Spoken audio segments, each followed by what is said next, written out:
لله رب العالمين والعاقبة للمتقين والصلاة والسلام على رسوله محمد وآله وأصحابه أجمعين أما بعد فأعوذ بالله من الشيطان الرجيم بسم الله الرحمن الرحيم إنا أنزلناه في ليلة القدر وما أدراك ما ليلة القدر ليلة القدر خير من 1000 شهر تنزل الملائكة والروح فيها بإذن ربهم من كل أمر سلام هي حتى مطلع الفجر أو كما قال الله تعالى في القرآن المجيد والفرقان الحميد. عن عائشة رضي الله تعالى عنها قالت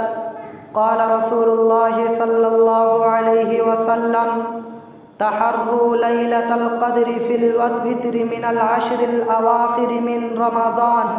أو كما قال النبي صلى الله تعالى عليه وسلم. محترم حضرات اور سامعین کرام، ہمیں اور آپ کو یہ معلوم ہے کہ یہ رمضان کا مہینہ چل رہا ہے اور دھیرے دھیرے یہ رمضان کا دوسرا عشرہ بھی ختم ہونے کے بالکل قریب ہے۔ اللہ رب العزت والجلال نے رمضان کے مہینے کو، اس پورے مہینے کو عبادت کا ایک مغز بنایا ہے کہ انسان اور امت محمدیہ صلی اللہ تعالی علیہ وسلم 11 مہینوں کی غفلت کے بعد بھی اگر اس مہینے کے اندر اپنے کو راہ مستقیم اور سیدھے راستے پر چلتے ہوئے قرآن مجید اور ذکر و اذکار اللہ اور اللہ کے رسول صلی اللہ علیہ وسلم کی لائی ہوئی تعلیم کے مطابق اپنی زندگی کو سنبھال لے اور ڈھال لے تو اللہ رب العزت والجلال کا وعدہ ہے کہ جو اس کے پچھلے گناہ ہوئے ہیں ہم اس کو معاف کر دیں گے۔ اللہ رب العزت والجلال نے اس مہینے کے آخری عشرے کے اندر بھی ایک اہم عبادت رکھی ہے کہ اگر یہ 2 عشرہ ہماری اور آپ کی غفلت کی وجہ سے گزر چکا ہے تو آخر عشرے کے اندر اگر ہم چاہیں تو اپنی زندگی کو سدھار سکتے ہیں، اپنی زندگی کے اندر تبدیلیاں لا سکتے ہیں، لیکن اس کے لیے ضروری یہ ہے کہ جس طرح اللہ اور اللہ کے رسول نے ہمیں تعلیم دی ہے کہ رمضان کا یہ عشرہ یعنی پہلا، دوسرا، تیسرا عشرہ اس طریقے سے گزارا جائے تو اللہ رب العزت والجلال ہمارے گناہوں کو معاف فرما دیں گے۔ اور اللہ کے حبیب صلی اللہ تعالی علیہ وسلم کی تعلیم کیا ہے؟ اللہ کے نبی صلی اللہ تعالی علیہ وسلم نے فرمایا کہ یہ آخر کا عشرہ جو ہے اس کے اندر اللہ نے ایک عبادت، بہت اہم عبادت ہے جو رمضان المبارک کے علاوہ کسی اور مہینے کے اندر مل ہی نہیں سکتی ہے، وہ ہے اعتکاف کی عبادت، اور وہ اس آخر عشرے کے اندر پائی جاتی ہے۔ یہ سنت اعتکاف یعنی سنت کفایہ ہے۔ اس اعتکاف کو اللہ رب العزت نے قرآن مجید کے اندر فرمایا وَأَنْتُمْ عَاكِفُونَ فِي الْمَسَاجِدِ کہ تم لوگ اعتکاف کرنے والے ہو، تم لوگ ٹھہرنے والے ہو جاؤ فی المساجد، مسجدوں کے اندر۔ میرے دوستوں اور بزرگوں، اس کا صاف مطلب ہے کہ ہم نے 2 عشرہ تو ادھر ادھر کی تفریحوں میں اپنا وقت گزار دیا، لیکن اللہ رب العزت والجلال ہمیں اور آپ کو ایک تحفہ دینا چاہتے ہیں جو اس رمضان کے آخر عشرے کے اندر امت محمدیہ کو اللہ رب العزت نے دیا ہے۔ وہ تحفہ 2 ہے، ایک ہے اعتکاف کی شکل میں اور دوسرا ہے شب قدر کی شکل میں۔ آپ غور کیجئے، اللہ رب العزت والجلال کے حبیب محمد عربی صلی اللہ علیہ وسلم نے پوری زندگی کے اندر رمضان کے آخر عشرے کا اعتکاف کیا ہے۔ اسی وجہ سے علماء کرام، مفسرین اعظام، مفتیان کرام اس بات کے قائل ہیں کہ یہ اعتکاف سنتی اعتکاف ہے، لیکن اس کو ہر ایک پر نہیں واجب کیا جائے گا، ہر ایک کے اوپر ضروری نہیں کیا جائے گا، یہ سنت کفایہ والا ہے۔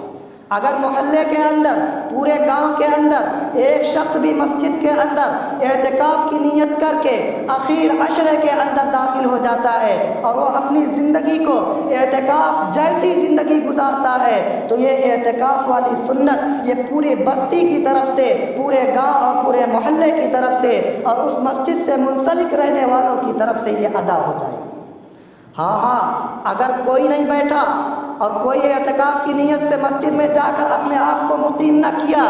تو میرے دوستوں اور بزرگوں یاد رکھنا، یہ ایسا گناہ ہے جو سب کے اوپر عائد ہوگا، یعنی جتنے منسلک لوگ ہیں مسجدوں سے، جو لوگ مسجد میں آنے جانے والے ہیں، جو لوگ ذمہ دار ہیں، جو لوگ مسجدوں کے اندر نمازیں پڑھتے ہیں یا محلے گاؤں کے ہیں، ان کے اوپر یہ ذمہ داری عائد ہوتی ہے، اور اعتکاف میں نہ بیٹھنے کی وجہ سے جو سنت کے چھوٹنے کا گناہ ہے وہ جتنا اس کے اوپر ہوگا اسی قدر وہ پورے محلے اور بستی والوں کے اوپر عائد ہوگا۔ اللہ ہم لوگوں کی حفاظت فرمائے۔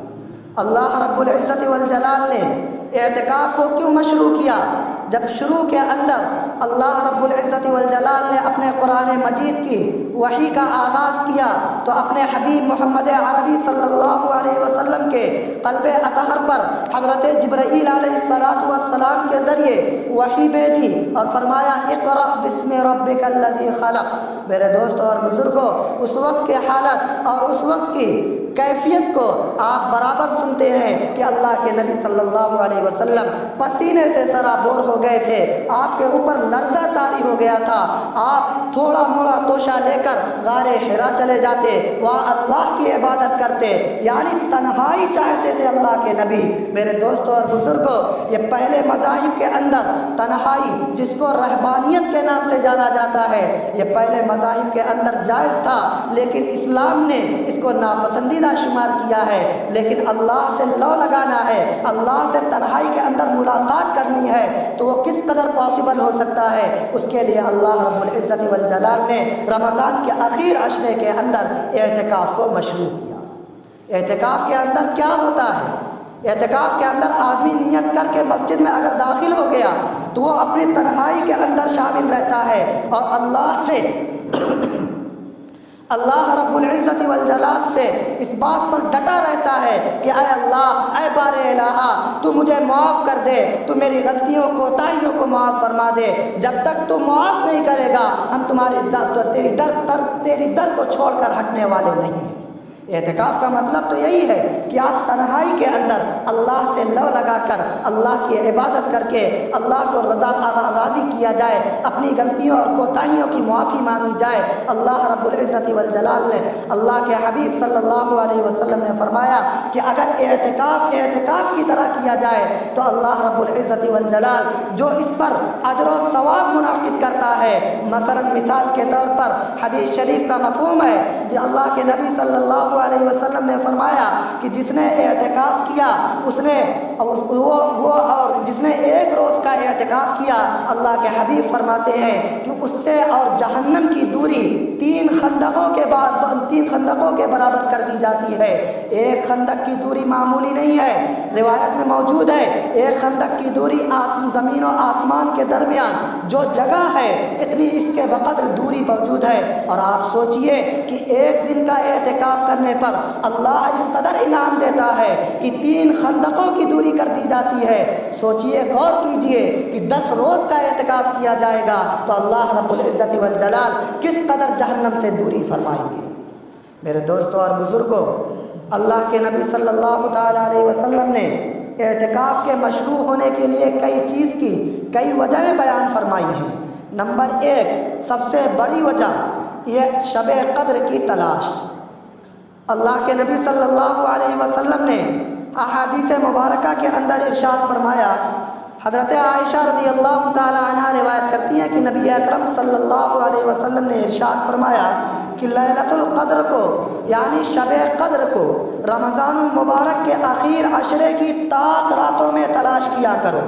اس سے کیا معلوم ہوا؟ طاق راتیں آخر عشرے کی یعنی 21، 23، 25، 27 اور 29۔ اور آپ سوچئے جب آدمی اعتکاف کے اندر بیٹھے گا تو رات آج ہی یعنی اعتکاف جس دن سے شروع ہوگا، جس رات سے اسٹارٹ ہوگا اعتکاف، اس کا تو اسی رات سے یہ شب قدر والی رات ہے اللہ کے نبی صلی اللہ علیہ وسلم کی بتائی ہوئی تعلیم کے مطابق ہمیں مل جائیں گی، اور ہمیں آسانی یہ ہوگی کہ ہم جب مسجد کے اندر ہوں گے،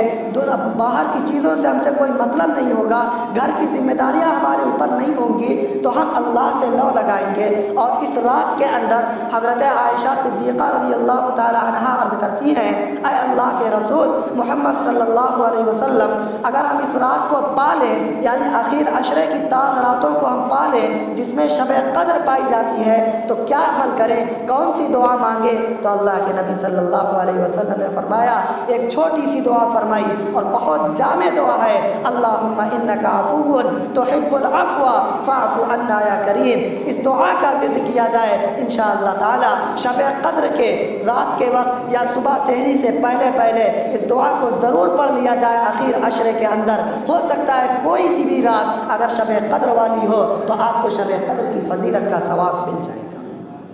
میرے دوستوں اور بزرگوں، اعتکاف کرنے کو تو ہم اعتکاف کر لیتے ہیں، لیکن اعتکاف کے جو مسائل ہیں ان مسائل سے ہم بہت دور ہیں، وہ مسائل ہم کو معلوم نہیں ہیں۔ مثال کے طور پر ہم اعتکاف کے اندر بیٹھے ہیں اور لوگوں سے لو لائف میں مشغول ہیں، موبائل کے اندر موبائل چلا رہے ہیں، واٹس ایپ کے اندر گھسے ہوئے ہیں، فیس بک کے اندر موجود ہیں، واٹس ایپ پہ اسٹیٹس دیکھا جا رہا ہے۔ میرے دوستوں اور بزرگوں، اعتکاف اس کا نام نہیں ہے۔ اعتکاف کا مطلب یہ ہے کہ آپ دنیا اور مافیہ سے الگ ہو کر اپنی زندگی کو بالکل الگ کر کے مسجد کے کونے کے اندر آ جائیے، تاکہ اللہ اور آپ کا واسطہ، یہ ڈائریکٹ اللہ اور آپ سے آپ کا واسطہ جڑ سکے، تاکہ دنیا اور مافیہ سے آپ بیزار ہو جائیں، آپ کا فائدہ ہو۔ آپ کا یہ مطلب نہیں کہ ہم وہ دنیا سے آ کر الگ ہو گئے، لیکن لوگ آ رہے ہیں تو ان سے ہنسی مذاق بھی ہو رہا ہے، لوگ باہر جا رہے ہیں مسجد کے صحن میں کھڑے ہو کر ان کی خیر خیریت بھی پوچھ لی جا رہی ہے۔ میرے دوستوں اور بزرگوں، اعتکاف کا مطلب یہ نہیں ہے۔ اور پھر اللہ رب العزت والجلال نے شب قدر کی فضیلت کے بارے میں قرآن مجید کے اندر ارشاد فرمایا ہے، جو پوری سورۃ القدر نازل فرما کر اس سے زیادہ کیا فضیلت ہو سکتی ہے کہ اللہ رب العزت والجلال نے پوری سورۃ القدر کے نام سے قرآن مجید کے اندر نازل فرمائی، انا انزلناہ فی لیلۃ القدر، کہ اللہ رب العزت والجلال فرماتے ہیں کہ بے شک ہم نے لیلۃ القدر دیا۔ اور پھر آگے فرماتے ہیں وما ادراک ما لیلۃ القدر، کہ لیلۃ القدر کیا چیز ہے؟ پھر اللہ فرماتے ہیں لیلۃ القدر خیر من الف شہر۔ اللہ فرماتا ہے لیلۃ القدر کیا ہے؟ لیلۃ القدر ایسی رات ہے کہ جو 1000 مہینوں سے افضل ہے۔ اب 1000 مہینوں سے کتنی افضل ہے یہ اللہ رب العزت والجلال جانتا ہے کہ یہ 1000 مہینے سے کتنی افضل ہے۔ اللہ نے فرمایا تنزل لیلۃ القدر خیر من الف شہر، کہ 1000 مہینوں سے بہتر ہے، 1000 مہینوں سے افضل ہے۔ مفسرین اور روایت میں موجود ہے کہ یہ 1000 مہینے کی فضیلت ایک رات کو کیوں عطا ہوئی، تو اس میں اللہ کے نبی صلی اللہ علیہ وسلم کی روایتوں میں موجود ہے، جس کا مفہوم ہے کہ اللہ کے نبی صلی اللہ علیہ وسلم بنی اسرائیل کے کچھ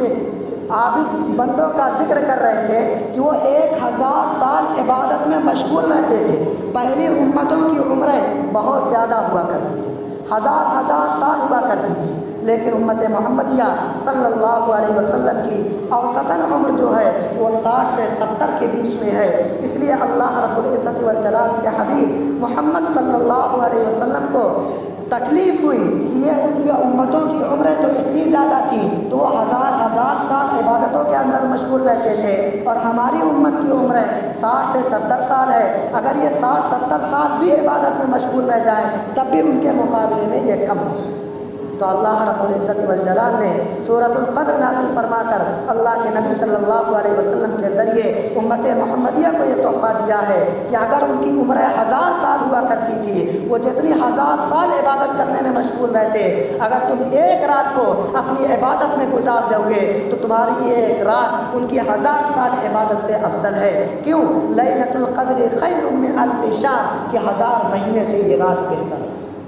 اور اس رات میں اللہ رب العزت والجلال اپنے انوار و برکات سے بندوں کو سرفراز کرتا ہے۔ اللہ فرماتے ہیں تنزل الملائکۃ والروح کہ اس رات کے اندر فرشتے نازل ہوتے ہیں۔ حدیث کے اندر موجود ہے کہ فرشتے اس قدر زمین پر نازل ہوتے ہیں کہ زمین اپنی وسعت کے باوجود تنگ پڑ جاتی ہے، یعنی اللہ کے فرشتے اس قدر دنیا میں آتے ہیں، قطاریں لگا لیتے ہیں زمین سے لے کر آسمان تک۔ کسی بندے کو دیکھتے ہیں عبادت کے اندر مشغول رہتا ہے یا نمازوں کے اندر مشغول ہے، قرآن مجید کی تلاوت کے اندر مشغول ہے، تو اس کے پاس بیٹھ کر اس کے ذکر کو سن کر اللہ رب العزت والجلال کے دربار میں اس کے عبادتوں کو، اس کے اجر و ثواب کو وہاں پہنچا کر اللہ رب العزت والجلال کے دربار میں حاضری درج کراتے ہیں۔ اور پھر اللہ فرماتا ہے والروح، اور حضرت جبرائیل علیہ السلام بھی نازل ہوتے ہیں، والروح فیہا بإذن ربہم من کل امر۔ آگے اللہ فرماتا ہے سلام ہی حتی مطلع الفجر کہ اللہ رب العزت والجلال آخر وقت کے اندر یعنی صبح صادق کے وقت فرماتے ہیں سلام ہی حتی مطلع الفجر کہ سلامتی ہو تم پر، سلامتی کے ساتھ جاؤ، یا حتی مطلع الفجر کہ فجر کا وقت یعنی طلوع ہونے والا صبح صادق کا وقت ہو چکا۔ اب جو عبادتوں کا سلسلہ تھا، جو عبادتوں کے اوپر فضیلتیں بڑھی ہوئی تھی، اب یہ عبادتوں کے اندر یہ فضیلتیں ختم ہونے والی ہے۔ مطلع الفجر، فجر کے طلوع ہونے تک، یعنی یہ عبادتیں، یہ فضیلتیں، یہ اہمیتیں، یہ شب قدر کی فضیلتیں یہ مطلع الفجر تک، مطلع فجر تک یعنی فجر کے طلوع ہونے تک باقی رہتی ہے۔ اس کے بعد اللہ رب العزت والجلال کے فرشتے اللہ کے دربار میں حاضری درج کرتے ہیں، اور جو اعمال لے کر جاتے ہیں اس کو اللہ کے دربار میں پیش کرتے ہیں۔ اللہ اس کے مطابق فرشتوں سے کچھ سوال کرتے ہیں۔ اللہ رب العزت والجلال فرشتوں سے فرماتے ہیں اے میرے بندو، اے میرے فرشتے، تم یہ بتاؤ جب میں نے انسان کو پیدا کیا تھا، جب انسان کی تخلیق کی گئی تھی تو تم نے بہت برائی کا اور بہت نفرتوں کا اظہار کیا تھا۔ آج تم بتاؤ کیا کہتے ہو جب یہ بندے اپنے آپ کو پوری رات اللہ کے دربار میں پیش کر کے اپنی بندگی کا ثبوت دے چکے ہیں، تو آج تمہارا کیا فیصلہ ہے؟ فرشتے عرض کرتے ہیں اے اللہ، جو بندہ جس قدر مزدوری کرتا ہے اس کی مزدوری پوری دی جائے۔ چنانچہ اللہ رب العزت والجلال فرماتے ہیں میں نے اس کی مغفرت کی۔ حدیث کے اندر موجود ہے من قام لیلۃ القدر ایمانا و احتسابا غفر له ما تقدم من ذنبه کہ جو شخص لیلۃ القدر کے اندر ایمان اور احتساب کے ساتھ یعنی ثواب کی نیت کے ساتھ، اس نیت کے ساتھ لیلۃ القدر میں عبادت کرے گا کہ اللہ رب العزت والجلال اس کی جو فضیلتیں بیان فرمائی ہیں وہ سچی ہیں، وہ پکی ہیں، اور دل میں یقین کے ساتھ رات میں عبادت کے اندر مشغول ہوگا، تو اللہ رب العزت والجلال کا وعدہ اس قدر زیادہ ہے کہ غفر له ما تقدم من ذنبه کہ اس کے پہلے کے تمام گناہوں کو اللہ معاف فرما دیتا ہے۔ یاد رکھیے گا کہ غفر له ما تقدم من ذنبه، اس میں علماء کرام تشریح کرتے ہیں کہ غفر له ما تقدم من ذنبه میں یہ مراد ہے کہ صغیرہ گناہ معاف ہوتے ہیں، کبیرہ گناہ معاف نہیں کیے جاتے ہیں، اس لیے کہ کبیرہ گناہ بنا توبہ اور استغفار کے اللہ رب العزت معاف نہیں فرماتا ہے۔ تو پہلی بات تو یہ ہے کہ مومن کی شان یہ ہے ہی نہیں کہ اس کے ذمے کبیرہ گناہ موجود ہو، اور اگر بائی چانس اس کے پاس اس کے ذمے موجود ہو تو وہ اپنی توبہ کر کے اللہ رب العزت والجلال کے دربار میں اللہ سے رو کر اپنی توبہ کو قبول کرا کر کبیرہ گناہوں کو معافی کرا لے، تاکہ اللہ رب العزت والجلال جو شب قدر کے دن جو صغیرہ گناہیں ہیں اس کے ذمے اوپر یعنی اس کے اوپر اس کو بھی اللہ رب العزت والجلال لیلۃ القدر کے اندر معاف فرما دے۔ اللہ رب العزت والجلال نے پوری صورت نازل فرمائی ہے، لہذا ہمیں اور آپ کو بھی چاہیے کہ یہ عشرہ شروع ہونے والا ہے، یہ لیلۃ القدر والا تاخرات والوں آخری عشرہ جو 20 رمضان المبارک کی راتوں سے اسٹارٹ ہو کر آخر رات تک چلتا رہتا ہے، اس کے درمیان میں اللہ کے حبیب صلی اللہ علیہ وسلم نے فرمایا کہ طاق راتوں کے اندر آپ لیلۃ القدر کو تلاش کرو، ان طاق راتوں کے اندر کوئی نہ کوئی رات لیلۃ القدر ہوگی، تو اس لیے ہمیں اور آپ کو چاہیے کہ بہت زیادہ وقت نہیں ہے، لہذا طاق راتیں یعنی 5 راتیں بنتی ہیں، 21، 23، 25، 27 اور 29 کی رات، یہ 5 راتیں ہیں۔ ہمارے دن میں جب کوئی کام آتا ہے تو ہم پوری دن رات ایک کر دیتے ہیں۔ اب اس سے زیادہ بڑا کام کیا ہوگا کہ اگر ایک رات کی عبادت ہمیں مل گئی، ہم صرف 5 اور 10 روز راتوں میں عبادت کے اندر مشغول رہ کر اللہ کو اپنے اللہ رب العزت والجلال کو اگر ہم منا لیتے ہیں تو ہم 1000 مہینوں سے زیادہ عبادت کرنے والے شمار ہوں گے۔ اس سے زیادہ کیا فضیلت ہے؟ ایک رات کی عبادت 1000 مہینوں سے زیادہ بہتر ہے۔ اس سے بڑا سودا اور اس سے زیادہ منافع والا سودا مجھے نہیں سمجھ میں آتا ہے کہ اب ملے گا۔ لہذا آج 20 رمضان المبارک ہے، آج کی رات طاق راتوں میں شمار ہوگی۔ آج یہ 21 کی رات ہے، کل غائب کر کے پھر 22 والی رات، پھر 23 کے بعد 24 والی رات، 25 کے بعد 26 والی رات اور 27 کے بعد 28 والی رات، یعنی 29 کی رات۔ یہ جو 5 راتیں ہیں، ہم اس میں خاص طور سے اللہ رب العزت والجلال کے دربار میں حاضری درج کرا کر اپنے آپ اپنے مغفرت کرائیں، اپنے آپ کو اللہ رب العزت والجلال کا پیارا بندہ شمار کر کے اللہ کو منائیں اور اپنی گناہوں سے توبہ کریں، اللہ کو راضی کریں۔ ایک دعا جو بتائی ہے وہ بہت مختصر دعا ہے، اس کو آپ مغرب بعد یا نمازوں کے بعد اس کا اہتمام کریں، خصوصاً رات کی نمازوں میں۔ تو ہو سکتا ہے کہ کوئی نہ کوئی رات تو لیلۃ القدر ہوگی ہی، چاہے 21 کی ہو یا 22 ہو یا 24 ہو یا 26 کی ہو۔ اگر ہم ہر رات کے اندر اس دعا کو نمازوں کے بعد اللہ سے دعا کر کے اس دعا کو پڑھ لیں گے تو اللہ رب العزت والجلال ہماری گناہوں کو معاف فرما دے گا اور ہم اس فضیلت والے یعنی لیلۃ القدر کی فضیلت حاصل کرنے والوں میں شمار ہو جائیں گے۔ وہ دعا یوں ہے: اللہم انک